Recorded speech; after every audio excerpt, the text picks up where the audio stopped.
سید ولد آدم خیر الانام، اس پہ لاکھوں درود، اس پہ لاکھوں سلام۔ بسم اللہ الرحمن الرحیم۔ الحمد للہ وکفی وسلام علی عباده الذین اصطفى، اما بعد فاعوذ باللہ من الشیطان الرجیم، بسم اللہ الرحمن الرحیم۔ واتقوا اللہ الذی تساءلون به والارحام ان اللہ کان علیکم رقیبا، صدق اللہ مولانا العلی العظیم۔ محترم بزرگوں، گزشتہ ملاقات میں معاشرت کے موضوع پر بیان ہو رہا تھا۔ معاشرت کا مطلب خاندانی رشتے آپس میں ایک دوسرے کے ساتھ، ماں باپ کا اولاد کے ساتھ، اولاد کا ماں باپ کے ساتھ۔ پچھلی ملاقات میں بچوں کی اسلامی تربیت کس طرح کرنا،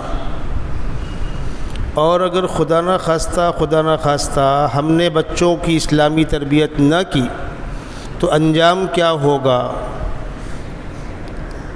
اس پر گفتگو ہو رہی تھی۔ جب بچے بڑے ہو گئے اور ماں باپ کا بڑھاپا آ گیا،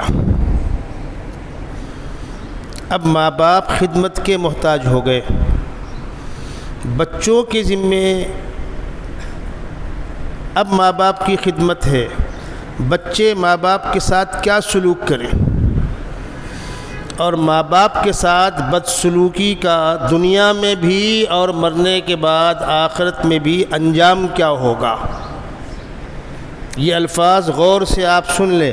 ماں باپ کے ساتھ بدسلوکی کا دنیا میں بھی برا انجام ہوتا ہے، اور مرنے کے بعد تو جہنم ہے۔ کتنے بڑے سے بڑے دینی کام میں ہم لگے ہوں اور اپنے ماں باپ کے ساتھ بدسلوکی کر رہے ہوں، جنت کا داخلہ نصیب نہیں ہوگا، جنت کی خوشبو نہیں ملے گی۔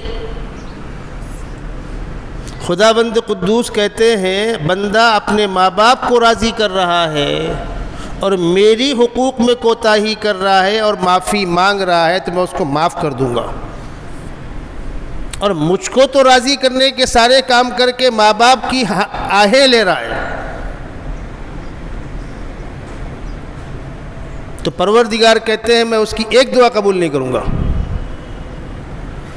حتیٰ کہ رمضان مبارک کا جو آخری عشرہ ہوتا ہے، رمضان مبارک 3 عشروں میں بٹا ہوا ہے، پہلا عشرہ، دوسرا عشرہ، تیسرا عشرہ۔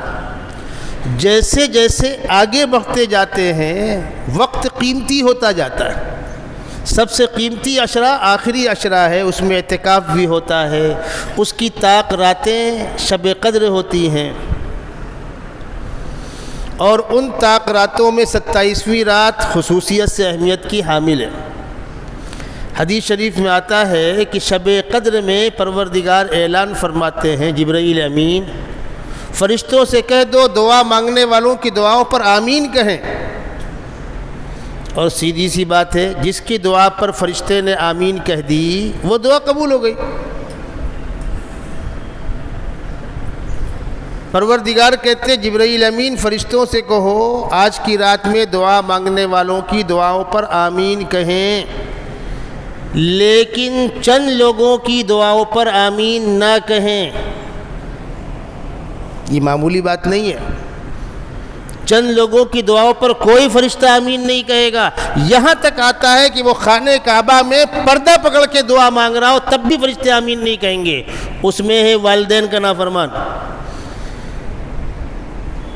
انداز لگا لیں آپ، لوگوں نے اس کو بہت معمولی سمجھا۔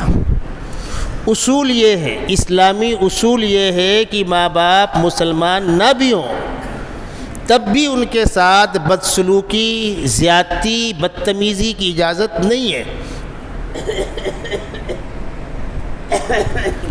قرآن مقدس میں جو واقعات بیان ہوئے ہیں عام طور پر ایسا ہوتا ہے کہ کہ آپ نے اس کا ترجمہ پڑھ لیا اور ترجمہ پڑھنے کے بعد جو آپ کو سمجھ میں آیا وہ آپ نے اس کا مقصد سمجھا، وہ تو اس کا ترجمہ ہو گیا۔ اس آیت کے نازل ہونے کی وجہ، پس منظر، ماحول، انسانوں کو کیا پیغام دیا جا رہا ہے، یہ چیزیں ترجمے کے اندر نہیں ہوتی، یہ چیزیں اہل علم اپنے ذوق سے طے کرتے ہیں۔ جس طرح 30ویں پارے میں پارہ ختم سے 5 سورت پہلے اذا جاء نصر اللہ والفتح آپ پڑھتے ہیں نماز میں، جب یہ سورت نازل ہوئی، ترجمہ کیا ہے اس کا؟ جب اللہ کی مدد آئے اور فتح آ جائے، وَرَأَيْتَ النَّاسَ يَدْخُلُونَ فِي دِينِ اللَّهِ أَفْوَاجًا، اور آپ لوگوں کو دیکھیں کہ اللہ کے دین میں فوج در فوج داخل ہو رہے ہیں۔ فَسَبِّحْ بِحَمْدِ رَبِّكَ، اپنے رب کے حمد کی تسبیح پڑھیے، وَاسْتَغْفِرْهُ، استغفار کیجئے، إِنَّهُ كَانَ تَوَّابًا، اللہ بہت سننے والا ہے۔ ترجمہ ہو گیا۔ عبداللہ ابن عباس کہتے ہیں اس میں اللہ کے نبی کے انتقال کا اشارہ ہے، وقت قریب آ گیا۔ صحابہ پریشان ہیں کہ اس میں کون سا ایسا لفظ ہے، بار بار ترجمہ پڑھ رہے ہیں، اس میں تو کوئی لفظ ایسا نہیں ہے جس میں اشارہ ملتا ہو کہ آپ کا وقت قریب آ گیا۔ ہاں، جب تہ میں جائیں گے تو وہ موتی ملے گا۔ فرمایا خداوند قدوس نے اپنے محبوب کو انسانوں کے بیچ میں بھیجا دین کے غلبے کے لیے، اور الحمدللہ دین کو غلبہ حاصل ہو رہا ہے اور غلبے کی خوشخبری سنائی جا رہی ہے، اللہ کی مدد آ رہی ہے، لوگ دین میں جوق در جوق داخل ہو رہے ہیں۔ یہ مقصد تھا آپ کی آمد کا۔ اس کے بعد خداوند قدوس اپنے محبوب کو بہت دنوں دنیا میں نہیں رکھیں گے۔ یہاں کی تکلیفیں، مصیبتیں، الگ الگ حالات میں الگ الگ کنڈیشنیں ہوتی ہیں۔ ایک آدمی آتا ہے پردیس میں، ایک جوڑا کپڑا پہن کر، اسی کو دھو کے پھیلا لیا، سوکھ گیا تو پہن لیا، کہیں سر ٹیکنے کو مل جائے، کہیں کھانے کو مل جائے، پیٹ بھرنے کا سامان ہو جائے، جو کام ملے گا کروں گا۔ اس کو کام مل گیا، سونے کی جگہ مل گئی، 2 وقت کا کھانا مل گیا، بہت خوش۔ اب کچھ دنوں کے بعد اپنا جھوپڑا ہو جائے، جھوپڑا لے لیا، شادی کر لیا، کچا جھوپڑا پکا ہو جائے، سنگل ڈبل ہو جائے، وہی خوش ہے۔ ابھی دور دور بیماریاں آزاریاں نہیں ہیں، نہ زکام، نہ بخار، نہ گیسٹرک، نہ شوگر، کچھ نہیں ہے اس کو۔ 12 گھنٹہ کام کرتا ہے، سر رکھ کے سویا، صبح آنکھ کھلتی ہے اس کی، پھر خوشحالی شروع ہوتی ہے۔ اور جیسے ہی خوشحالی نے گھر دیکھا، بیماری نے کہا السلام علیکم۔ اب خوشحالی کے بعد اب کارخانے کے پڑوس کا جھگڑا، جگہ زمین لی، لوچے، وہ سب۔ اب کھانے کا مسئلہ نہیں ہے، اب رہنے کا مسئلہ نہیں ہے، گزارے کا مسئلہ، اب مسئلہ کیا ہے؟ زندگی کے الگ الگ ایام میں، الگ الگ حالات میں الگ الگ مسائل ہوتے ہیں۔ مکۃ المکرمہ کے دور میں حضرت صلی اللہ علیہ وسلم کے ساتھ الگ مسائل تھے، مدینہ منورہ کے شروع دور میں الگ مسائل تھے، اور آخری دور میں الگ مسائل تھے۔ مسائل سے کوئی ایک دن بھی خالی نہیں رہا۔ تو یہ صورت جب نازل ہوئی تو عبداللہ ابن عباس نے کیا فرمایا؟ اس میں آپ کے انتقال اور وصال کی اطلاع ہے، اس لیے کہ اب کام مکمل ہو گیا اور واقعتاً وہی ہوا، پھر خداوند قدوس نے آپ کو بلا لیا۔ صحابہ کو بڑا غم تھا، 63 سال ہی عمر تھی، کچھ دن اور رہے ہوتے، بالکل صحیح ہے، لیکن اللہ نے پسند نہیں کیا کہ میرے محبوب بیمار ہوں، خدمت کے محتاج ہوں، خدمت کرنے والوں کے ذہن میں کوئی بات آوے، کوئی ضرورت نہیں۔ اور سب سے بہتر موت وہ ہے جو آدمی کو چلتے پھرتے آوے، چلتا پھرتا نکل لیا، خوش قسمت ہے وہ، ٹھیک ہے، الگ الگ حالات ہوتے ہیں۔ اب آئیے قرآن پاک نے ابراہیم علیہ السلام کے حالات بتلائے مختلف موقعوں پر. جن انبیاء کرام کا تذکرہ قرآن مقدس میں بہت تفصیل سے ہے اس میں حضرت ابراہیم ہے. آپ کے نام کی پوری ایک صورت ہے، آپ کا بچپن، آپ کی جوانی، آپ کا بڑھاپا. اب قرآن نے 16ویں پارے میں سورہ مریم میں ابراہیم علیہ السلام کی ان کے والد سے گفتگو نقل کی. حفاظ کرام جانتے ہیں جہاں پر پہلا پاؤ مکمل ہو رہا ہے وَاذْكُرْ فِي الْكِتَابِ إِبْرَاهِيمَ إِنَّهُ كَانَ صِدِّيقًا نَبِيًّا. اب باپ بیٹے کی گفتگو شروع ہو رہی. اذ قال لأبيه یا ابتی لم تعبد ما لا يسمع ولا يبصر ولا يغني عنك شيئا. ابا ان بے جان چیزوں کی آپ پوجا کرتے ہیں، نہ دیکھنے کے، نہ سننے کے، نہ نفع کے، نہ نقصان کے. باپ کا پارا چڑھ رہا ہے. باپ ناراض ہو. ابراہیم فالتو باتیں نہیں کرتے، میں چودھری ہوں سماج کا، لوگ کیا کہیں گے؟ اراغب انت عن آلیتی یا ابراہیم لئن لم تنتہی لارجمنک وہجرنی ملیا. خبردار خاموش ہو جاؤ ورنہ تم کو گھر سے نکال دوں گا، پتھر مار مار کے تم کو مار ڈالوں گا، نکلو گھر سے باہر. ابراہیم علیہ السلام کو والد محترم نے گھر سے نکال دیا. پوری گفتگو میں کوئی ایک جملہ ایسا نہیں ہے جس کو آپ گستاخانہ جملہ کہیں، ورنہ ہم کو اور آپ کو ہمارا باپ نکالے گھر سے. پہلی بات نکلتا کون ہے؟ چل بڈھے تو نکل، میں کیوں نکلوں؟ اور اگر نکلنے پر مجبور ہوئے تو برا بھلا کہتے ہوئے، سماج سے شکوہ کرتے ہوئے میرا باپ مجھ کو نکال دیا، بڑا ظالم ہے، ایسا ہے ایسا ہے، ہر شخص سے کہتا ہے. ابراہیم علیہ السلام گھر سے نکل گئے اور نکلتے نکلتے کہا سلام علیک ساستغفر لک ربی انہ کان بی حفیا. ابا جان اللہ کی سلامتی ہو آپ پر، میں آپ کے لیے دعائیں کروں گا، جا رہا ہوں. اعتزلکم وما تدعون من دون اللہ وادعو ربی عسى الا اکون بدعاء ربی شقیا. ٹھیک ہے ابا جان، آپ کو میرا یہاں رہنا گوارا نہیں ہے، میں جا رہا ہوں. جہاں مجھ کو آزادی کے ساتھ اپنے رب کی عبادت کرنے کا موقع ملے گا وہاں رہوں گا. وطن چھوڑ کر نکل گئے. ابراہیم علیہ السلام کے اس طرز عمل کو قرآن کیوں نقل کر رہا ہے؟ کہ باپ خدا کا باغی ہے، مشرک ہے، مسلمان بدعمل نہیں ہے. آج تو ہم اسی کے رونا، میرا باپ نماز نہیں پڑھتا، میرا باپ ایسا، میرا باپ ایسا. حساب میں رہو. وہ باپ ہے، تم بیٹے ہو، اس کی جنت جہنم کے تم ٹھیکیدار نہیں ہو. اپنا کام کرو ورنہ اس کا تو خیر جو ہوگا ہوگا، تمہاری آخرت برباد ہو جائے گی. بیٹے بیٹھ کر باپ کا تقوی نہ ناپیں، باپ کی بد کرداری شمار کرا کے اپنی گردن اونچی مت کرو، ورنہ وہ تو خیر جو ہوگا ہوگا، تم پہلے جنت جہنم میں جاؤ گے. یہ واقعہ قرآن کیوں نقل کر رہا ہے؟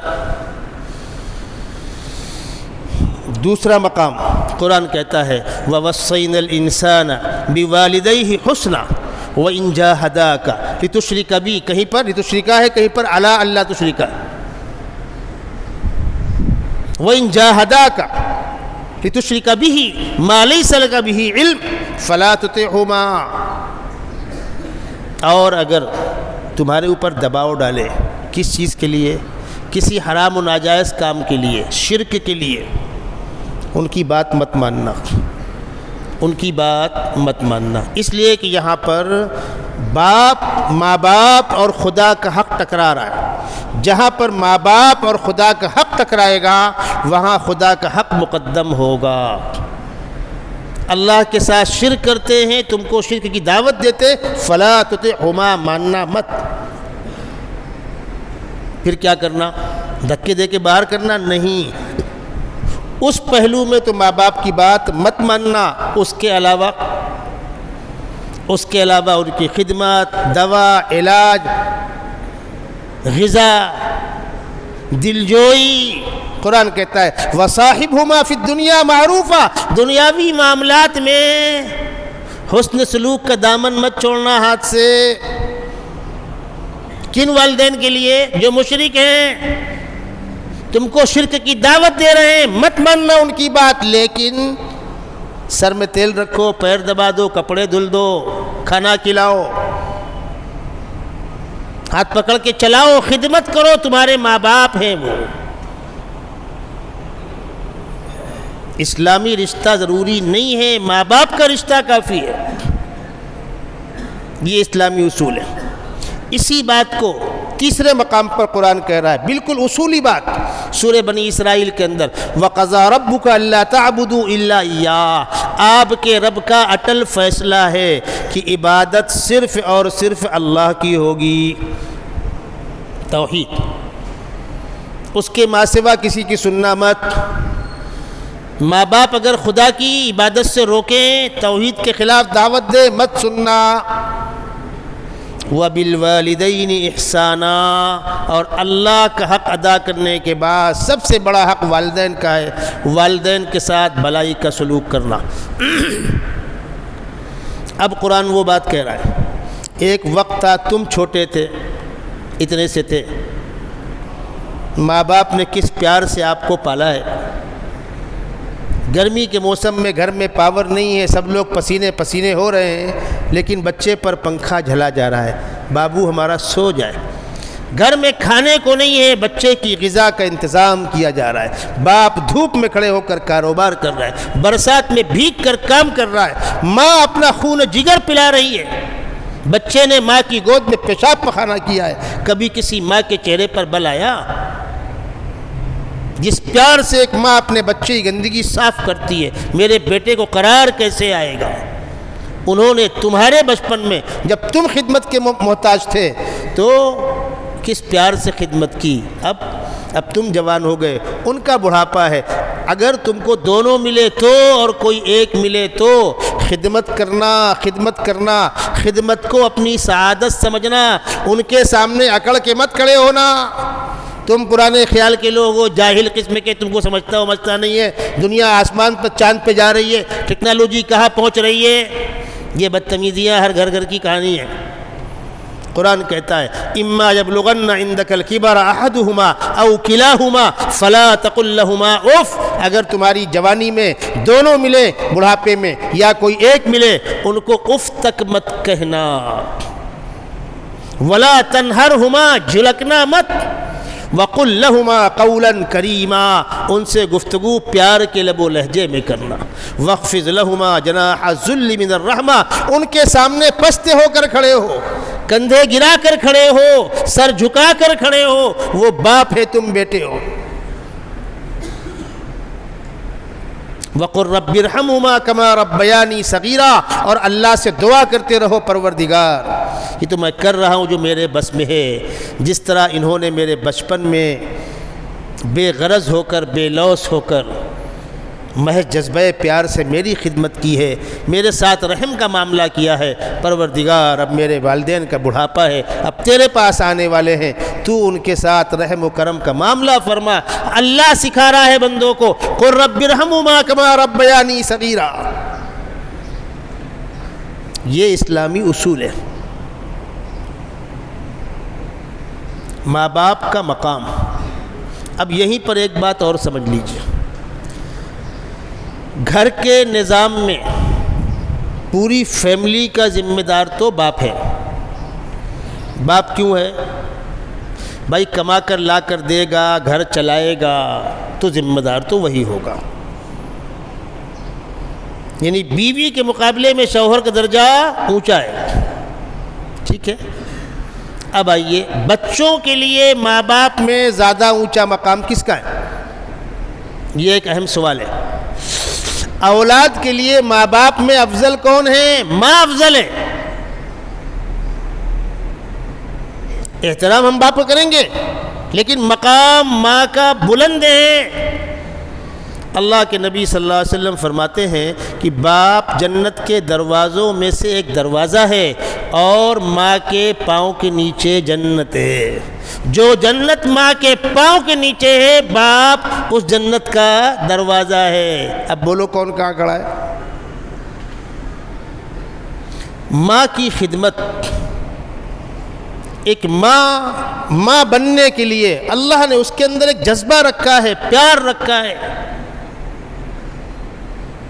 شادی ہوتی ہے، اللہ کے نام پر ہاتھ پہ ہاتھ دے دیا گیا. آئندہ ہوگا کیا کسی کو نہیں معلوم. لوگ کہتے دیکھا نہیں تھا کیا سمجھے؟ ارے سب دیکھا تھا، سب سمجھا تھا. ایک بھائی کا بیٹا ایک بھائی کی بیٹی، کیا دیکھنا اس میں؟ ایک بہن کا بیٹا ایک بہن کی بیٹی، کیا دیکھنا اس میں؟ دیکھو کیا دیکھتے ہو. لیکن جب ان دونوں کی پرائیویٹ زندگی شروع ہوگی، اب مزاج میل کھائے گا کہ نہیں کھائے گا کسی کو نہیں معلوم. وہ تو ان دونوں کی شرافت اور اللہ کا خصوصی کرم شامل حال ہوگا تو یہ گاڑی اچھے ڈھنگ سے چلے گی. شروع میں کیا ہوتا ہے؟ تنہائی کے مسائل ہوتے ہیں. کچھ دن کے بعد جب اولاد کا سلسلہ شروع ہو جاتا ہے تو ماں اپنے بچوں میں مست ہو جاتی ہے. ضرورت تو اس کو ہے، گھر کا خرچہ کون چلائے گا؟ شوہر چلائے گا. ایک سرپرست ہونا، ایک نگراں ہونا ٹھیک ہے، لیکن اب مصروف ہو گئی. اب بچہ سو رہا ہے، جاگ رہا ہے، رو رہا ہے، ہنس رہا ہے، وہ اس میں مگن ہے.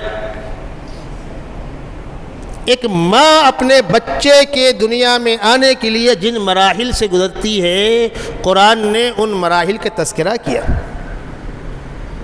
قرآن نے کہا حملتہ امہ کرہا ووضعتہ کرہا. بچہ ماں کے پیٹ میں رہا، تکلیفیں ماں نے برداشت کی. حالات اوپر نیچے ہوتے رہتے ہیں. اور جب سے صحتیں خراب ہو گئیں، اب تو سبحان اللہ کیا کہنا، ڈاکٹر کے آ جاؤ فائل بن گئی. ہر 15 روز میں آ کر چیک اپ کراؤ، خون کم تو نہیں ہوا، زیادہ تو نہیں ہوا، بلڈ پریشر اوپر تو نہیں ہوا، نیچے تو نہیں ہوا. اور 9 مہینے کی بھاگ دوڑ کے بعد آخر میں کہہ لیں گے نا بغیر آپریشن کے بچہ باہر نہیں آئے گا. اصولی بات سن لیجئے ڈاکٹر لوگ، مجھے معاف کیجئے گا. ایک ہے محنت کا پیسہ اور ایک ہے پری پلاننگ بلیک میل. پری پلاننگ بلیک میل حرام ہے، حرام ہے، حرام ہے. وہ دوا کی لین سے ہو، چیک اپ کی لین سے ہو کہ آپریشن کی لین سے ہو. بلا ضرورت کے مہنگی دوا لکھنا یہ بھی بلیک میل ہے. بلا ضرورت کے چیک اپ کرانا یہ بھی بلیک میل ہے. اور بلا ضرورت کے پیٹ پھاڑنا، اس لیے کہ نارمل میں کیا بچے گا 5,000 اور پیٹ چیرنے کے بعد 40-50 ہزار. یہ روز کا دھندا ہے. یہ پیسہ جہنم کی آگ ہے، نہ تم کو پھلے گا نہ تمہاری نسلوں کو پھلے گا. لیکن ہے بازار لگا ہوا ہے، چل رہا ہے بازار. جب صحتیں اچھی ہوتی تھیں یہ مسائل نہیں تھے. اس کے باوجود بچے کے پیٹ میں رہنے کی کنڈیشن میں ماں کی پوری باڈی، پورا جسم اس سے متاثر ہوتا ہے. تمام چیزیں متاثر ہوتی ہیں. ہارٹ پیشن اس سے متاثر ہوتی ہے، کڈنی پیشن اس سے متاثر ہوتی ہے. کیوں؟ بچے کے پیٹ میں رہنے کے بعد 2 مشینری کام کر رہی ہے، ایک ماں کی ایک بچے کی. تو وہ وقت تکلیفوں سے گزرتا ہے. پھر پیدائش کا مرحلہ. اگر ایک عورت کے دل میں بچے کی محبت اور بچے کی چاہت نہ ہو تو عورت اس تکلیف کو کبھی برداشت نہ کرے. ایک عورت بچے کی پیدائش کے موقع پر موت کے منہ سے باہر آتی. اب بچہ پیدا ہو گیا. اب یہ بچہ تقریباً 1.5-2 سال تک خدمت کا محتاج ہے. نہ بول پاتا ہے، نہ چل پاتا ہے، نہ اپنی تکلیف اپنے منہ سے بتلا پاتا ہے. اس کے بعد ایک ہی آپشن ہے، بس پیں پیں پیں. یہی اس کی بھوک کا، یہی اس کے درد کا، وہی اس کی نیند کا. بھئی کیوں رو رہا ہے؟ سینے میں پیٹھ میں گیسٹرک پھنس رہی ہے. وہ بڈھی عورتیں بولتی ٹھوکو. نئی عورتوں کو پتہ ہی نہیں ہے کیوں رو رہا ہے. پیٹ میں درد ہے. کیوں رو رہا ہے؟ پیشاب رکا ہوا ہے. کیوں رو رہا ہے؟ ڈر گیا ہے. کیوں رو رہا ہے؟ ہنسلی ہل گئی ہے، ہنسلی اکھڑ گئی ہے. وہ جو لوگ اس کے ماہر ہوتے ہیں وہ سمجھتے ہیں بچہ کیوں رو رہا. اور کچھ دنوں کے بعد ماں بھی سمجھنے لگتی ہے. جب بچہ دنیا میں آتا ہے وہ تو اجنبی ہے، نئے جہان میں آیا ہوا ہے. بچہ روتا ہے نئے لوگوں کو دیکھ کر، اور کبھی کبھی شیطان ڈستا ہے اس کو. وہ ایک مستقل موضوع ہے. شیطان ڈستا ہے، جنی دودھ پلا دیتی ہے وغیرہ وغیرہ، وہ ایک الگ موضوع ہے. بچہ کسی سے مانوس نہیں ہے، لیکن اب بچے کو بھوک لگی، ماں نے اس کو سینے سے لگایا، اور اللہ نے بچے کے دل میں یہ بات ڈال رکھی ہے کہ تمہاری غذا کہاں ہے. ورنہ آپ چلو پڑھانے اس کو کہ دودھ کیسے پینا، ہونٹ ایسے دبانا سکھا لیں گے اس کو آپ؟ اللہ نے سکھا رکھا ہے۔ بچہ ماں کو دیکھ کر یہ سمجھتا ہے کہ میری ہمدرد آ گئی، ماں اس کو سینے سے لگاتی ہے، دودھ پلاتی ہے، چمکارتی ہے، صاف صفائی کرتی ہے۔ 2 دن 4 دن 10 دن مہینہ 2 مہینہ بچے کے دماغ میں یہ بات بیٹھتی ہے کہ میری یہ ہمدرد ہے، اس لیے بچہ اپنی ماں کو دیکھ کر کے اظہار کرتا ہے تکلیف کا۔ باپ کو دیکھتا ہے، سمجھتا ہو کہ ہاں یہ بھی کوئی ہے، یہ اصل سیٹ ہے، ہوتا ہے۔ بچے کو باپ کی سرپرستی اور ماں کی ممتا اور پیار۔ بچہ 2 سال کا ہو گیا، کچھ بولنے لگا، چلنے پھرنے لگا۔ اب پہلے کے تو ماحول میں بچے گھر میں رہا کرتے تھے، اب ڈھونڈو کہاں گیا؟ آئے دن اعلان 3 سال کا بچہ گم ہو گیا، گیا کہاں؟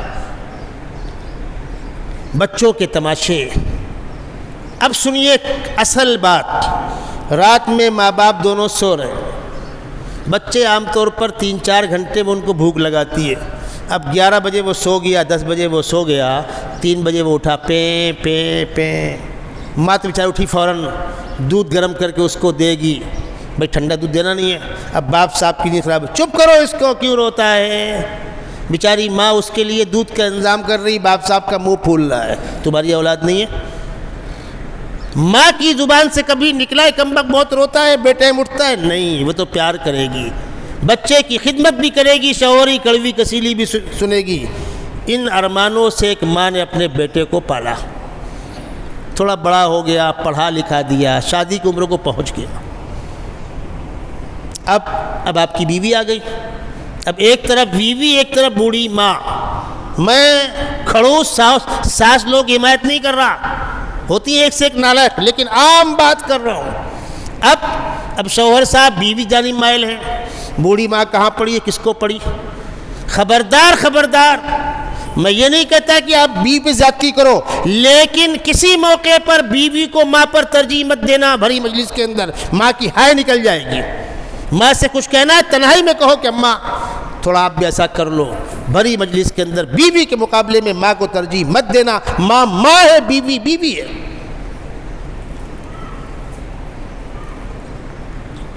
ایک صحابی ہے،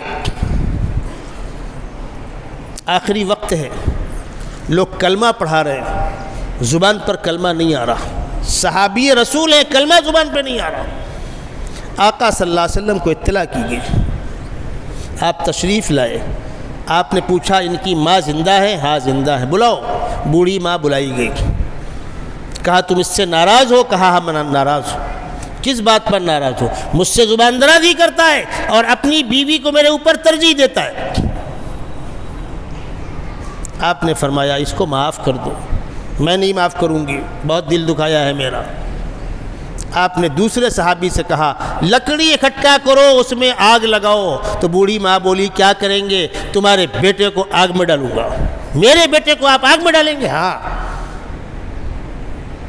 اگر تم نے نہیں معاف کیا، اسی حال میں روح نکل گئی بغیر کلمے کے، تو سیدھا جہنم میں جائے گا وہ۔ نہیں میرے بیٹے کو آگے مت ڈالیے گا، میں نے معاف کیا۔ جیسے ماں نے کہا معاف کیا، ان کی زبان پر کلمہ جاری ہوا۔ یہ واقعہ کیوں دکھایا گیا؟ اس ماں نے کس پیار سے آپ کو پالا ہے، کیا ارمان و جذبات ہیں اس کے آپ کے ساتھ، اور آپ کیا کر رہے ہیں؟ ہو سکتا ہے بڑھاپا ہے، بڑھاپے میں انسان کی عقل الٹی ہو جاتی ہے۔ وَمِنْكُمْ مَنْ يُرَدُّ إِلَىٰ أَرْذَلِ الْعُمُرِ، گھٹیا عمر لوٹ آتی ہے، ضد پیدا ہو جاتی ہے، شک و شبہ پیدا ہو جاتا ہے، کسی پر بھروسہ نہیں کرتا انسان۔ لیکن کچھ بھی ہو، تمہارے ماں باپ۔ ایک بچہ اپنے باپ کی گود میں بیٹھا ہوا ہے، سامنے پیڑ پر آ کر کوا بیٹھا، پوچھا ابا یہ کیا ہے؟ کہا یہ کوا ہے۔ کچھ دیر بعد پھر پوچھتا ابا یہ کیا ہے؟ کہا بیٹا وہ کوا ہے۔ بیٹے نے 25 مرتبہ باپ سے پوچھا ابا یہ کیا ہے؟ باپ نے ہر بار پیار سے کہا یہ کوا ہے۔ ہوتا ہے۔ باپ نے اس کو بطور یادگار کے ڈائری میں لکھ دیا، آج بتاریخ فلاں فلاں صاحبزادے 2 سال کی عمر 2.5 سال کی عمر، انہوں نے مجھ سے 25 مرتبہ پوچھا ابا یہ کیا ہے؟ میں نے کہا کوا ہے، ڈائی رکھ دی۔ یہ صاحب بڑے ہو گئے، پڑھ لکھ کر جوان ہو گئے، ایک دن بیٹھے ہوئے تھے، کوا سامنے آ کے بیٹھ گیا، تو باپ نے کہا بیٹا یہ کیا ہے؟ کہا ابا وہ کوا ہے نا۔ دوبارہ پھر پوچھا اب بیٹا وہ کیا ہے؟ ارے کہا بڑے میاں، کہا نا کوا ہے۔ تیبارہ پھر پوچھا، کہا بڈھے پک پک مت کر ورنہ گھر سے باہر کر دوں گا۔ کہا بیٹا ذرا کباڑ کھولنا، وہ ڈائی نکال کے لاؤ، کھولو اس کو، بتاریخ فلاں فلاں تم نے میری گود پر بیٹھ کر 25 مرتبہ پوچھا تھا، میں نے ایک بار بھی جھڑکا نہیں، تم 2 سے 3 بار برداشت نہ کر سکے۔ ایک بیوہ ماں 4 بچوں کو جھاڑو پوچھا کر کے پال لیتی ہے، اور 4 جوان اولادیں بوڑھی ماں کو پالنے کو تیار نہیں، ڈوب کے مرنے کا مقام نہیں ہے۔ اسلام نے ماں باپ کا بہت اونچا مقام بتلایا۔ میں بار بار یہ بات کہہ رہا ہوں، میری بات بری لگے گی لیکن کہنا میری ذمہ داری ہے، کسی دینی خدمت سے وابستہ ہوں آپ، ماں باپ کی خدمت کو چھوڑ کر کہیں بھی آپ گئے اور وہ آپ کی خدمت کے محتاج تھے، وہ عمل عند اللہ قبول نہیں ہوگا۔ فرض ہے تو اللہ کا حق ہو گیا، فرض نماز ہے اللہ کا حق ہے، پہلا فریضہ حج ہے اللہ کا حق ہے، کوئی عمل فرض نہیں ہے، بہتر ہے، مستحب ہے، سب سارا خیر ہے اس کے اندر، اور ماں باپ خدمت کے محتاج ہیں تو آپ کو ماں باپ کی خدمت کرنی ہوگی، ان کے خدمت کا انتظام کر کے نکلنا ہوگا۔ تاریخ کے اندر واقعات بھرے پڑے ہوئے۔ سیدنا اویس قرنی جو صحابی تو نہ بن سکے لیکن اللہ کے نبی کے بڑے چہیتے تھے، یمن میں قبیلہ مراد اس کی شاخ ہے کرن، اس کے رہنے والے تھے۔ اپنی ماں سے کہا میں مدینہ منورہ جانا چاہ رہا ہوں، آقا صلی اللہ علیہ وسلم کی زیارت کر لوں تو میں بھی شرف صحابیت سے مشرف ہو جاؤں۔ بوڑھی ماں تھی، یہی خدمتگار تھے۔ ماں نے کہا بیٹا جاؤ لیکن جلدی آ جانا۔ مدینہ منورہ آئے تو آقا صلی اللہ علیہ وسلم کہیں باہر گئے ہوئے تھے، کسی غزوے میں، لوٹ گئے، یہ انتظار نہیں کر سکے، لوٹ گئے بوڑھی ماں کی خدمت کرنے کے لیے۔ صحابہ نے بتلایا یمن سے ایک بندہ آیا تھا اویس نام کا آپ سے ملنے، لیکن بوڑھی ماں کی خدمت کی بنیاد پر لوٹ گیا، تو آپ نے اپنا جبہ اتار کر سیدنا عمر ابن خطاب کو دیا ہے، عمر میرے بعد تم اس سے ملنا، اس کو میرا جبہ پہنانا اور اس سے امت کے گنہگاروں کے لیے دعائیں کروانا ہے۔ تو عمر کی خلافت کا دور ہے، حج کا موقع ہے، یمن سے حاجی لوگ آئے ہوئے ہیں، آپ نے اعلان کیا یمن والوں الگ ہو جاؤ، الگ ہو گئے۔ اس میں مراد قبیلے کے لوگ الگ ہو جائیں، الگ ہو گئے۔ قرن سے کون لوگ آئے ہیں؟ قرن شاخ سے ایک شخص سے کھڑا ہوا، اس نے کہا میں آیا ہوں قرن سے۔ کہا اویس کو جانتے ہو؟ ہاں جانتا ہوں، میرا بھتیجا ہے۔ کہاں ہے؟ وہ ذرا جنگل میں اونٹ چرانے گیا ہوا ہے۔ حضرت عمر بن خطاب، حضرت علی مرتضیٰ نکلے عرفات کے میدان کی جانب، کیکر کے پیڑ کے نیچے وہ نماز پڑھ رہے تھے، اونٹ چر رہے تھے۔ آپ لوگ وہاں بیٹھ گئے دونوں، سیدنا عمر بن خطاب خلیفہ وقت ہیں، حضرت علی داماد رسول ہیں۔ اویس قرنی نماز مکمل کی، چل کر آئے۔ حضرت عمر نے پوچھا تم کون ہو؟ کہا مزدور آدمی ہوں، اونٹ چرا رہا ہوں۔ تمہارا کیا نام ہے؟ عبداللہ۔ اللہ کے بندے پورا نام بتلا، کہاں کے رہنے والے ہو؟ آپ نے فرمایا اویس قرنی نے کہ آپ لوگ مجھ سے کیوں پوچھ رہے ہیں، وجہ؟ تو علی نے فرمایا اللہ کے بندے پہچانتے نہیں ہو، یہ امیر المومنین عمر بن خطاب ہیں، میں علی مرتضیٰ ہوں۔ تو اویس قرنی کانپنے لگے، مجھے معاف کیجیے گا میں پہچان نہیں سکا تھا۔ پوچھئے کیا پوچھتے ہیں؟ یمن کے رہنے والے ہو؟ ہاں۔ قبیلہ مراد کے ہو؟ جی۔ قرن سے تعلق ہے؟ جی۔ تمہارا نام اویس قرنی ہے؟ ہاں۔ یہ اللہ کے نبی نے آپ کو جبہ دی، اس کو پہنو اور عمر بن خطاب کے لیے دعا کرو۔ وہ کہہ رہے ہیں امیر المومنین میں آپ کے لیے؟ ہاں، اللہ کے نبی کی وصیت ہے، ہم لوگوں کے لیے دعا کرو۔ اویس قرنی صحابی نہیں ہے، یہ مقام کیوں ملا؟ یہ مقام بوڑھی ماں کی خدمت میں ملا۔ حضرت موسیٰ علیہ السلام نے کہا پروردگار جنت میں میرا ساتھی کون ہوگا؟ تو پروردگار نے کہا وہ فلانا گوشت بیچنے والا۔ چل کر اس کے پاس گئے، وہ تو عام غریب آدمی ہے، گوشت کاٹ کے بیچ رہا ہے، جنت میرا ساتھی ہوگا یہ کیسے ہوگا؟ آپ نے فرمایا میں تمہارے ساتھ گھر چل سکتا ہوں؟ ہاں چل سکتے ہیں۔ گھر آئے، آنے کے بعد بیٹھ گئے۔ یہ شخص گیا، ایک ٹوکری ہے، ٹوکی جھوا ہوتا ہے بانس کی کمچیوں کا بنا ہوا، اس کو اٹھایا تو اس کے اندر بوڑھی ماں ہے، اس کو نکالا، کپڑے سے اس کے منہ کا لعاب صاف کیا، منہ دھلایا، ہاتھ پیر دھلائے، پھر لقمہ بنا کر بوڑھی ماں کے منہ میں رکھا، اس کو کھلایا۔ جب وہ کھلا کر فارغ ہوا تو ماں کچھ بڑبڑا رہی تھی۔ حضرت موسیٰ نے فرمایا کیا کہہ رہی؟ کہا یہ میری ماں بھی عجیب پاگل ہے، جب میں خدمت کرتا ہوں تو کہتی ہے پروردگار میرے بیٹے کو روز قیامت موسیٰ کا ساتھی بنانا، میرے بیٹے کو روز قیامت موسیٰ کا ساتھی بنانا۔ کہاں میں اور کہاں موسیٰ، کوئی جوڑ ہے؟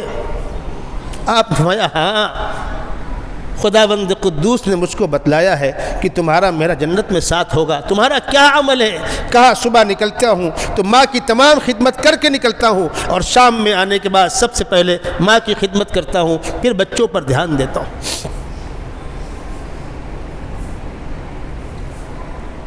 آج تو مسئلے ایسے پیدا ہو گئے، اولاد پوچھتی ہے مولانا باپ کی پراپرٹی ہے، بیٹے کا کیا حق ہے؟ تو ہم اس سے پوچھتے ہیں بانٹ کون رہا ہے؟ باپ بانٹ رہا ہے؟ کہتے ہیں ہاں، تو ہم کہتے ہیں باپ سے بات کرو۔ تو بات کیسے کراویں؟ اس کو تو مسئلہ پوچھ کر جا کے جھگڑا کرنا ہے باپ سے کہ میرا حق دے۔ اولاد کو کوئی حق نہیں باپ کی زندگی میں باپ سے کہنے کا مجھ کو میرا حق دے۔ کہے گا تیرا حق؟ جب مرے گا آنکھ بند ہوگی تب جو ہوگا وہ بٹے گا، اس وقت تک باپ با اختیار۔ اللہ کے نبی صلی اللہ علیہ وسلم کی خدمت میں ایک نوجوان حاضر ہوئے، وہ بھی صحابی ہے، باپ بھی صحابی ہے، دیہاتی ہے۔ بیٹے نے آ کر اپنے باپ کی شکایت کی، میرا باپ ایسا کرتا، میرا مال لے لیا۔ حضرت جابر بن عبداللہ اس واقعے کے راوی ہیں، وہ کہتے ہیں کہ اللہ کے نبی صلی اللہ علیہ وسلم نے واقعہ سنا اور بیٹے سے کہا اپنے باپ کو بلا کر لاؤ۔ بیٹا گیا باپ کو بلانے کے لیے، باپ سمجھ گیا کہ بیٹے نے میرے خلاف شکایت کی ہے۔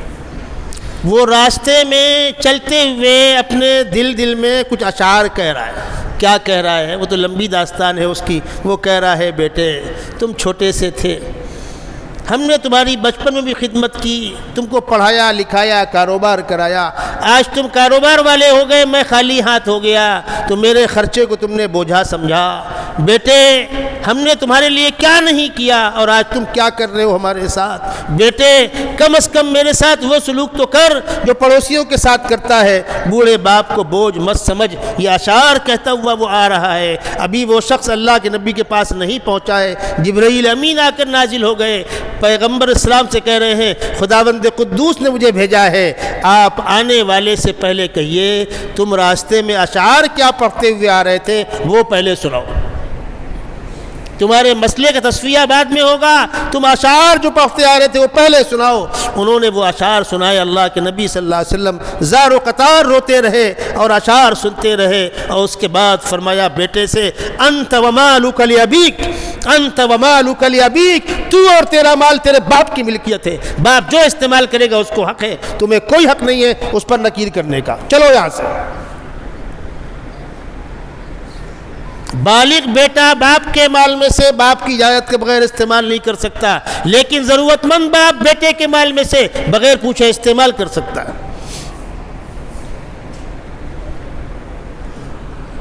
اسلام نے جو باپ بیٹے کا رشتہ بتلایا، ماں اور بیٹے کا رشتہ بتلایا، وہ بات میں اور مکمل کر دوں کہ اولاد کے لیے ماں باپ میں سے ماں کا مقام زیادہ بلند ہے۔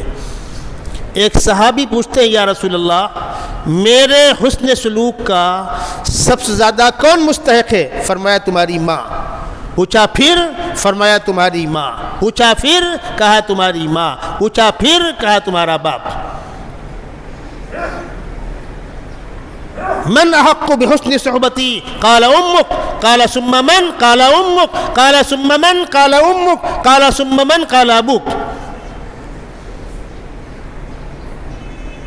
ماں جن کے والدین حیات ہوں، اگر اب تک حسن سلوک نہیں کر سکے تو اب کریں.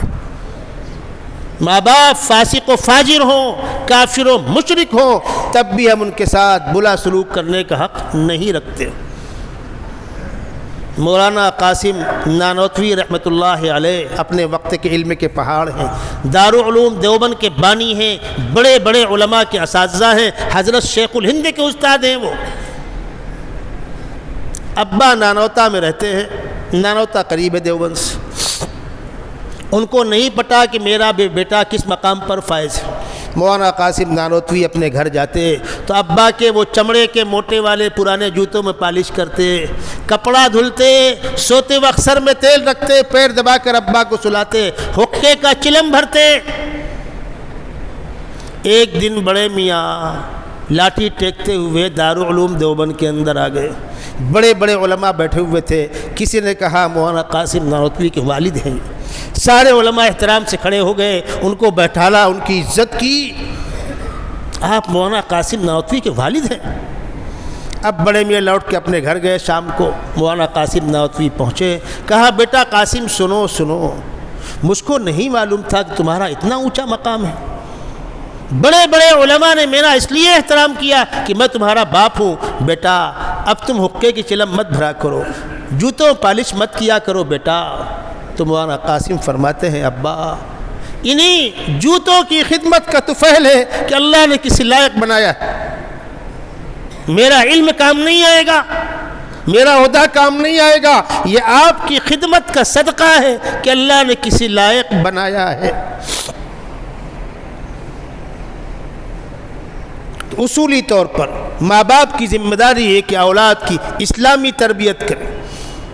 اور اگر آپ چاہتے ہیں کہ بڑھاپے میں اولاد آنکھوں کی ٹھنڈک ہو، نگاہوں کے سامنے ہو، آپ کی خدمت کرنے کو اپنی سعادت سمجھیں، تو بچوں کی دینی تعلیم و تربیت پر توجہ دیجیے. دنیا میں کہیں یہ نظام نہیں ملے گا آپ کو. اسکولوں کے اندر تو بدتمیزی کی مشق کرائی جاتی ہے، استاد سے بدتمیزی، ماں باپ سے بدتمیزی. ماں باپ کے بعد اونچا مقام استاد کا ہے. استاد آپ کے بچوں کو سنوار رہا ہے، پڑھا رہا ہے. استاد کا احترام، استاد کی خدمت. اور جب تک شاگرد اپنے استاد کو استاد سمجھتے تھے فیض ملتا تھا. آج تو اسٹوڈنٹ اپنے ٹیچر کو ملازم سمجھتے. اور دنیا کے پاگلوں نے بنا رکھا ہے قانون، آپ ڈانٹ نہیں سکتے، آپ مار نہیں سکتے. ٹھیک ہے، پھر کیا ہوتا ہے معلوم ہے؟ آپ چلے جائیں ترقی یافتہ ملکوں میں، امریکہ میں، برطانیہ میں، یورپ کے ممالک میں جا کر وہاں بوڑھے والدین کی داستان سن لیجئے گا. ایک بہت بڑے عالم دین نے اپنا واقعہ سنایا کہ ہم لوگ امریکہ میں سردی میں جا رہے تھے. سردی پڑتی ہے، برف گرتی ہے صبح صبح. روڈ کے دونوں طرف لوگ کھڑے ہیں. کوئی گاڑی سلو ہوتی ہے تو وہ دوڑ کے آتے ہیں. تو انہوں نے پوچھا کیا یہ لوگ ضرورت مند ہیں؟ کہا نہیں، بنگلے والے، حویلیاں والے ہیں. پھر یہاں کیوں کھڑے ہیں؟ کہا یہ کسی سے بات کرنے کھڑے ہیں، کوئی ان سے بات کر لے. ان کی اولادیں ان سے بات نہیں کرتی، وہ اپنے اپنے حال مگن ہیں. یہ اولادوں سے بات کرنے کو ترس رہے ہیں، انسانوں سے بات کرنے کو ترس رہے ہیں. اور سرکاروں نے اس قسم کے بوڑھوں کے لیے ایسے باڑے بنا رکھے جہاں رہنے کھانے کا انتظام ہے، دوا علاج کا انتظام ہے. اب بڑھاپے میں آدمی چاہتا ہے کہ میرے پوتی پوتے نگاہوں کے سامنے ہوں، میرے بیٹی بیٹے نگاہوں کے سامنے ہوں. تو ان کو جانوروں کے طریقے سے باڑوں میں ڈال رکھا ہے. اور وہاں سے بیٹے کو فون آتا ہے تمہارے ابا کی حالت سیریس ہے. ہاں میں دیکھتا ہوں، ہاں بہت بزی ہوں. کہا وہ انتقال ہو گیا؟ کہا رکھو میں سنڈے کو آؤں گا. بیٹا اپنے باپ کو بیماری میں دیکھنے کو تیار نہیں. کیوں؟ اس لیے کہ باپ نے اس کو اور سب کچھ پڑھایا ہے، باپ کا مقام نہیں پڑھایا. اللہ رسول کا مقام نہیں پڑھایا۔ جب بچے اور بچیوں کو اللہ رسول کا مقام نہیں معلوم ہوگا تو ماں باپ کا مقام کیا خاک معلوم ہوگا؟ بچے نافرمان ہوتے تھے، بچیاں بھی نافرمان ہو جائیں گی، یہ قرب قیامت میں ہوگا۔ اللہ کے نبی صلی اللہ علیہ وسلم کے پاس جبرائیل امین تشریف لائے، مختلف سوالات کیے اور پوچھا متی الساعہ، قیامت کب آئے گی؟ تو آپ نے فرمایا مل مسئول عنہا بعلم من السائل، جتنا تم کو معلوم اتنا ہی مجھ کو معلوم، بتانے والے کو پوچھنے والے سے زیادہ نہیں معلوم۔ یہ ترجمہ ہے مل مسئول عنہا بعلم من السائل کا۔ تو جبرائیل امین نے کہا من اماراتها، کچھ علامتیں بتلا دیجئے۔ تو فرمایا ان تلد الامۃ ربتها، باندی ملکن کو جنے گی۔ اب ترجمہ آپ پڑھتے رہیے گھما گھما کر کے، نہیں سمجھ میں آئے گا۔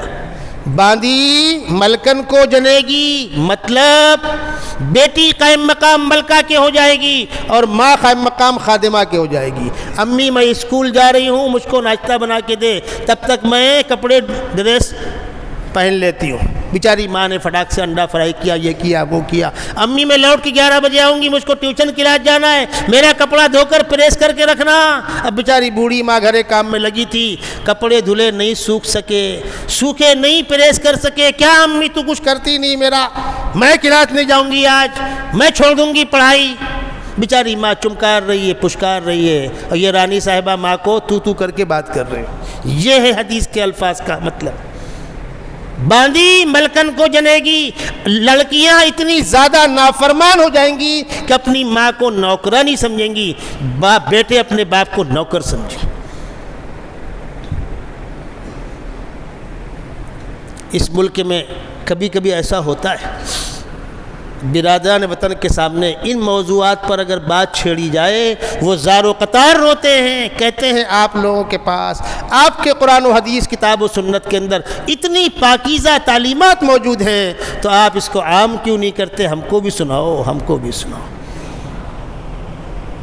اللہ تبارک و تعالی ہم کو ان باتوں کو سمجھنے عمل کرنے کی توفیق عطا فرمائے۔ اسی لیے کہا جاتا ہے کہ بچوں کی دینی تعلیم و تربیت کی اوپر توجہ دی۔ ایک واقعہ آپ کو اور سنا کر بات مکمل کروں، اور اس بات کو بار بار کہہ رہا ہوں، اس وضاحت کے ساتھ کہہ رہا ہوں کہ بعض لوگوں کو خراب لگے گا۔ بوڑھے والدین خدمت کے محتاج ہیں تو علاوہ فریضوں کے، علاوہ فرائض کے، اور فرائض میں سے جو اللہ نے عائد کیے ہیں اس کو فرض کہتے ہیں۔ نماز ہے، روزہ ہے، حج ہے، وہ اپنے وقت پر متعینہ وقت پر کیا جائے گا۔ اگر پہلا حج ہے تو وہ فرض ہے، اور اس کے بعد کیا ہے؟ نفل ہے، عمرہ نفل ہے۔ اگر بوڑھے والدین خدمت کے محتاج ہیں، سفر حج ٹالو، سفر عمرہ ٹالو، دین کا کوئی بھی کام آگے پیچھے کرو، ماں باپ کی خدمت چھوڑ کر اور ماں باپ کو تکلیف دے کر کے دوسرے کسی کام کی اجازت نہیں ہے، ورنہ دنیا کے اندر پکڑ ہوگی اور آخرت میں تو بہت برا انجام ہوگا۔ ایک صاحب پہلا حج کر چکے ہیں، دوسرے حج کو جا رہے ہیں، کام اچھا ہے، ماں بوڑھی ہے، خدمت کی محتاج ہے۔ ماں نے منع کیا بیٹا اس وقت مت جاؤ، میرا آخری ہے، میں نہ رہوں گی، چلے جانا۔ نہیں اماں میں تو نیک کام میں جا رہا ہوں۔ چل دیے، اس گاؤں سے اس گاؤں، اس گاؤں سے اس گاؤں، ایک بستی میں ایک مسجد کے اندر ٹھہرے ہوئے تھے۔ ایک گھر میں چور آیا، لوگوں نے چور کو دوڑایا، تو چور بھی کافی ایکسپرٹ ہوتے ہیں، وہ جھٹ سے مسجد کے اندر دیوار سے کودا اور اس دیوار سے کود کے باہر نکل گیا۔ لوگ بھاگتے بھاگتے مسجد کے اندر آئے تو یہ مل گئے حضرت حاجی صاحب، انہی کو پکڑ لیا، ابھی کودا ہے، اب مارنا شروع کر دیا۔ پبلک مارتی سنتی کس کا ہے؟ مارا پیٹا۔ دوسرے دن صبح گدھے میں بیٹھال کر منہ کالا کر کے شہر میں ٹہلا رہے ہیں، کہو چوری کرنے کا انجام، چوری کرنے کا انجام۔ انہوں نے کہا بھائی تم لوگ مجھے مار پیٹ چکے، اب کچھ میرے حالات سنو گے؟ ہاں بتائیے۔ کہا میں فلانے گاؤں کا رہنے والا ہوں، فلانے کا بیٹا ہوں، فلانے کا بھائی ہوں، حج کرنے جا رہا ہوں۔ میں تو مسجد میں ٹھہرا ہوا تھا، چور کود کے نکل گیا اور بھاگ گیا، آپ لوگوں نے میری ایک نہیں سنی۔ اگر مجھ سے کہلانا ہے تو یہ مت کہلاؤ کہ چوری کرنے کا انجام، یہ کہلاؤ بوڑھی ماں کی نافرمانی کا انجام۔ میں نے سنا تھا بوڑھے والدین کی تکلیف کو تکلیف دینے والا، ان کی ہائے لینے والا اللہ دنیا کے اندر بھی اس کو دکھا دیتا ہے، میں نے دیکھ لیا ہے، اب مجھے لوٹ کر میرے گاؤں جانے دو۔ تب لوگوں نے ان سے معذرت چاہی، ان کو واپس کیا، آ کر اپنے ماں کے پیروں میں گر گئے، اماں مجھے معاف کر دے، اماں مجھے معاف کر دے، میں نے دیکھ لیا۔ میں آپ کو صاف صاف کہہ رہا ہوں، وہ عمل عند اللہ قبول نہیں ہوگا، نہیں ہوگا، نہیں ہوگا۔ کسی بھی کام میں لگے ہو آپ، ان کو راضی کیجئے، ان کی خدمت کا انتظام کیجئے، اور نہیں ہوتا انتظام، اویس قرنی صحابیت کے شرف کو چھوڑ لیں، لیکن بوڑھی ماں کو چھوڑ کر نہیں آئے، اور اللہ کے نبی سے ملنے آئے، ملاقات نہیں ہو پائی، لوٹ گئے تو آقا صلی اللہ علیہ وسلم اپنا جبہ دے رہے ہیں، اور عمر ابن خطاب سے کہہ رہے ہیں تمہاری خلافت کے دور میں اویس قرنی سے ملاقات کرو، اور ان کو جو جبہ پہنا کر امت کے گنہگاروں کے لیے دعاؤں کی درخواست کرو۔ گزشتہ میں نے آپ کو بتلایا تھا کہ مسجد میں یہ گیٹ جو ہے الحمدللہ یہاں پر تو کام ہو گیا تھا، اس گیٹ میں کام ہونا باقی تھا۔ اس وقت ویسے حالات نہیں تھے، ضرورت پڑنے پر تہہ خانے میں جاتے ہیں، وہ پلسٹر ٹائپ کا تھا، مٹی لگتی ہے پیر میں، صاف صفائی نہیں ہو پاتی ہے، بچے بیسمنٹ میں پڑھتے ہیں، ٹپوں میں ماربل نہیں ہے، لادی نہیں ہے، رمنا نہیں ہے، یہاں سے لے کر دوسرے مالے تک یہ دادر بغیر لادی کا ہے۔ اس کا کام چالو کرنا تھا، الحمدللہ کام چالو ہو گیا، مال گر گیا، کام چالو ہو گیا، کام چالو ہے۔ کچھ اللہ کے بندوں نے حصہ لیا، کچھ لیں گے، اوپر تک یہ کام جائے گا۔ پہلے مالے پر لادی بیٹھی ہوئی ہے، دوسرے مالے پر لادی نہیں ہے، کوبا ہے۔ جب کوبا ہوتا ہے چٹائیاں ٹوٹ جاتی ہیں، صفائی ہو نہیں پاتی ہے۔ اکثر ایسا ہوتا ہے، کوئی بھی بڑا اجتماع ہوا، جلسہ ہوا وغیرہ وغیرہ، جمعہ میں، رمضان کے جمعوں میں، عیدین میں پورا بھرتا ہے اوپر تک۔ اب بیچارے جو لوگ آتے ہیں، مسجد کا اسٹاف چٹائیاں بچھا رہا ہے، کتنا صاف کرے گا؟ دھول آ رہی ہے، مٹی آ رہی ہے، آپ صاف کپڑے پہن کے آئے، آپ کے پاجامے میں گھٹنے میں مٹی لگ گئی، آپ کو غصہ آتا ہے۔ الحمدللہ ہم اسی مسجد کے مصلی ہیں۔ اگر آدمی 100 200 500 روپیہ اپنی مسجد کی خدمت کے لیے دے تو اس قسم کا کام ایک ہفتے میں مکمل ہو جائے گا، اور اللہ کے نیک بندے حصہ لے رہے ہیں۔ محلے کے بچوں کو میں نے لگا رکھا ہے، اللہ ان کو جزائے خیر دے، بیچارے خدمت کرتے ہیں مسجد کی۔ وہ نماز کے بعد آپ نکلیں گے تو تمام دروازوں پہ کھڑے ہوں گے وہ ٹیبل لگا کر کے، اس لیے کہ بازار سامان بڑا مہنگا آ رہا ہے، ماربل وغیرہ بڑا مہنگا آ رہا ہے، اور اوپر دوسرے مالے کی لادی بہت مہنگی آئے گی۔ ابھی تو کام شروع ہوا ہے، اگر تعاون آتا گیا اور اللہ کی ذات سے امید ہے کہ آئے گا تو انشاءاللہ یہ کام مکمل کر کے ہی روکنے کی کوشش کی جا رہی ہے۔ تو وہ بچے آپ کے سامنے آواز لگائیں گے، آپ نکلتے ہوئے اپنی سہولت سے ان کو دیں۔ کسی کو 1500 2000 دینا ہے تو بچوں کے پاس مسجد کی رسید بھی ہے، اور میں نے بچوں سے بھی کہا اور آپ سے بھی کہہ رہا ہوں، آپ کیش پیسے کا لین دین کریں تو رسید لے لیں۔ جو پیسہ پاوتیوں میں آئے گا وہ آفس میں جمع ہوگا، ریکارڈ میں ہوگا، اور یہاں جو خرچہ ہوگا دونوں کو آمنے سامنے کر کے گھٹے بچے گا کیا، وہ انشاءاللہ اس کو کر لیا جائے گا۔ کیش پیسے کا لین دین کریں، پاوتی لے لیں۔ رسید مسجد میں رسید رکھی رہتی ہے، رستم بھائی کے آفس میں جا کر آپ دے دیں، النکار سائزنگ کے آفس میں، مجھے فون کر کے مجھ سے بات کر لیں، مفتی اجاز صاحب آئیں گے ان سے فون کر کے ان سے بات کر لیں، محلے کے بچے ہیں اس میں طلحہ ہیں، عیسیٰ ہیں، ساحل وغیرہ ہیں، آپ پہچانتے ہیں ان کو میں نے رسید دے رکھی ہے۔ یہ بچے بازار میں بھی آئیں گے، وہاں بھی جو لوگ بیٹھتے ہیں وہ تعاون کریں۔ میں نے ان سے کہا ہے بلڈنگوں میں جاؤ، دروازہ پیٹ کر بتلاؤ بھائی مسجد میں کام چالو ہے، اللہ آپ کو جو توفیق دے آپ دے دیں، دیا تو بھی سبحان اللہ، نہیں دیا تو بھی سبحان اللہ۔ کسی سے جھگڑا کر کے مانگنا نہیں ہے، نہ لینا ہے۔ 2 روپے دے تو خوشی سے لو، 100 روپے دے تو خوشی سے لو، یہ محلے کی مسجد کا کام ہے، جس نے دیا اس کا بھلا، نہیں دیا اس کا بھلا، کام رکنے والا کوئی نہیں، اور ہر شخص اس میں حصہ لے، امیر و غریب سب حصہ لو۔ اللہ کے یہاں تعداد نہیں دیکھی جاتی، کیفیت دیکھی جاتی ہے۔ صحابہ نے بچوں کو بھوکا رکھ کر اللہ کے راستے میں جو جو دی ہے، جو کھجور دیا ہے، امت کے مالدار سونے کے پہاڑ دیں گے، اس کا برابری نہیں کر سکتے، اس لیے انہوں نے بچوں کو بھوکا سلا کر دیا ہے، ہم تو کھا کر دے رہے ہیں۔ اللہ کے نزدیک تعداد کی کوئی اہمیت نہیں، کوئی بنیاد نہیں۔ ہمارے یہاں سراج العلوم میں جو مسجد بنی ہوئی ہے اس وقت آج سے لگ بھگ 20 سال پہلے کی بات، 8 لاکھ روپے کا خرچ تھا اور جیب میں 8,000 بھی نہیں تھے۔ چلو کام شروع کرو۔ اصول سمجھ لیجئے، کوئی بھی نیک کام ہو سب سے پہلے مصلیوں سے، محلے والوں سے، قریب کے لوگوں سے چندہ مانگو اور وہ اس کو اہمیت دے۔ ہم لوگ نکلے روڈ پر علماء کی ٹیم کو لے کر، سامنے سے ایک حمال جا رہا تھا، میں نے اس سے کہا بھائی ہم لوگ مسجد کا کام شروع کرنے جا رہے ہیں، چندہ دے۔ کہا مول صاحب میں غریب آدمی، میں کہہ لائق ہوں۔ میں نے کہا تیری جیب میں 5 روپیہ نہیں ہے؟ ہم چندہ مانگ رہے ہیں بھائی، ڈال دے جھولی میں۔ کہا مول صاحب 5 کا 10 روپیہ لے ہو، کہ ڈال اس میں اور مجھ پر تاؤ دے کر کہنا چندہ دے کر آیا ہوں۔